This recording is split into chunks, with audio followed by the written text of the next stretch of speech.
I'm back here on Kenny Dig Sports, Alex Garrett Nightly. I had the pleasure of having this experience tonight at the NHL store in New York. I'm here at the brand new NHL shop in New York City. They moved from 6th Avenue up here to Hudson Yards. And tonight they have the Stanley Cup on display. So for my followers out there, I have a question. Who will win the cup this year? I'm obviously with the Rangers. It's been a drought. What did Sam Rosen say? Can the waiting finally be over again? We'll have to see. But for now, I'm Alex Garrett from the NHL Shop NYC. Check it out. It's a beautiful new store. And while we love the 6th Avenue digs, this is pretty cool too. It was pretty cool to be up there with Lord Stanley Cup. You know, the kind of joke is that the Rangers may never get there in another, 40 years. And the trend might be bucking here because the Rangers actually look solid. They look like they're starting out really good. But anyway, thanks to Mike, one of the guys that works at the NHL store, which is now in Hudson Yards, on 30th and 10th, or around that area. So I highly recommend you check it out. Google the actual address. It's a beautiful store. You know, they had the 6th Avenue store, which is great, but this one's spacious. It's got a lot of stuff there. I mean, I'm surprised I didn't walk out with something, because normally when I go to these places, I walk out with something. But there you go. But the coolest thing about that trip was that I got to talk with someone who is the official cup carrier of the Stanley Cup. Yes, an actual cup carrier. Take a listen to this. So I'm Alex Garrett here with one of the official cup carriers for the NHL. Howie, first of all, what's it like carrying this beautiful cup? It's a pretty unique job, that's for sure. It's a wonderful experience to be able to travel around the world and hang out with the players and meet fans from all over. And I'm very privileged to be able to do it. I've been traveling with the Cup now since 2010 was my first Cup summer, and it's always fun to be able to get back to New York and see the fans very excited looking at the 94 Rangers on the Cup and hoping for more. No. But they're hoping for more, and you never know. Soon it'll happen. Well, what's your favorite moment while I have you for a second? There's so many. It's hard to really pick one, but I think the very first time I ever went to Europe, just had a chance to go overseas and hang out with the players. But I was here back in, I think it was 2016. I was able to present the President's Trophy to the Rangers when they won that year. But with the Cup, it's just so many. It's really hard to pick one. So how can the players and people like us be able to touch the Cup that you guys can't? Is there a tradition to that? Well, there's a tradition. I mean, it's just a protocol that we have as cup keepers. We wear the white gloves just to show a little respect for the cup when it's handed off to the champions themselves. But it is a people's cup, and we like the fans to be able to touch it, give it a hug or a kiss or whatever. And, we want the fans to get up close and personal so they can see a favorite player's name or a team or whatever, and it's a thrill for them, too. All right, favorite team you have? I'm from Toronto. Okay. I like all the teams because I've worked through them. But growing up, my father was born in the same hometown as Bobby Orr. So I'm a big Boston Bruin fan for that reason. There you go. Well, thanks so much. Yes. God bless. Yes, thank you very much. Take care of this guy. I will. Thank you.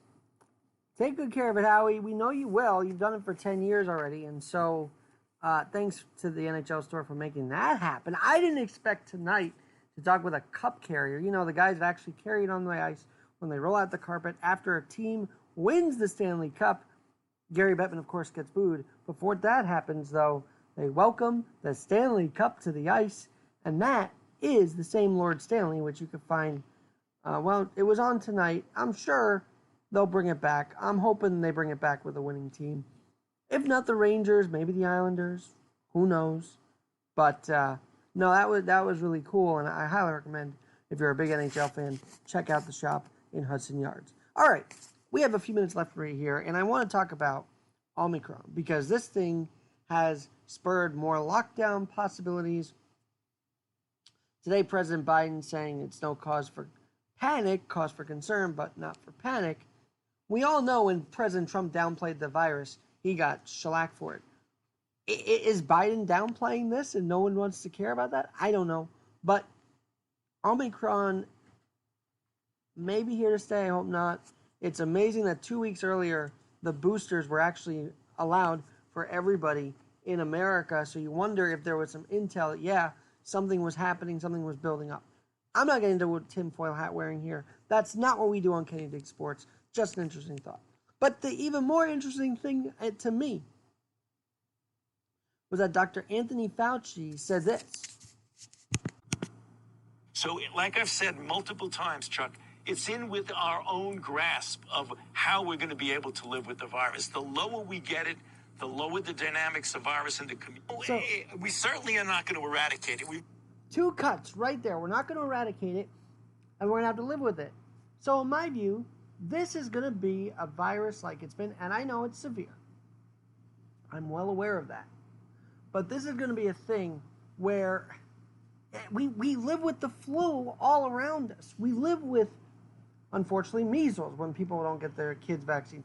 We live with things, with diseases. We've lived with them. Unfortunately, we've had deaths with them, but we've lived with disease around us for thousands of years. And you know what? We just kept going. We didn't really lock down as much as we have in the last year and a half, right? So we have to live with it. He just said it. Dr. Fauci just said we have to live with COVID. Thank you for that admission, because living with it means we don't need the restrictions. Living with it shouldn't lead to more restrictions, to be honest. But yes, we're going to live with it. Well, anyway, I'm always glad to live on this hour, 10 to 11 p.m. with you guys here on Kenny Dig Sports. Obviously, the boosters are out, so I would say get the vaccine. But overall, yes, living with COVID is the answer. Because we can overcome. We will never get to zero. And that idea was like a moonshot. So let's live life safely, carefully, but as if it's another disease. Call it controversial if you want, but that's the way we roll here on Garrett Nightly. Living with COVID has to be the option. We can't shut everything down again, President Biden. On that note, a little off sports, but it hits home. Because as I say time and time again, we're more than athletes. We're more than fans. We are people too. And we have lives. We have livelihoods that need to be protected. And shutting us down will not protect our livelihoods. Trust me on that. You see it in the city all the time. I'm Alex Garrett Nightly, Kenny Dig Sports. Kenny Dig Live is next, and then stay tuned for the rest of the day. Into midnight with Midnight Marauder, and all throughout our slate. Have a great night, everybody.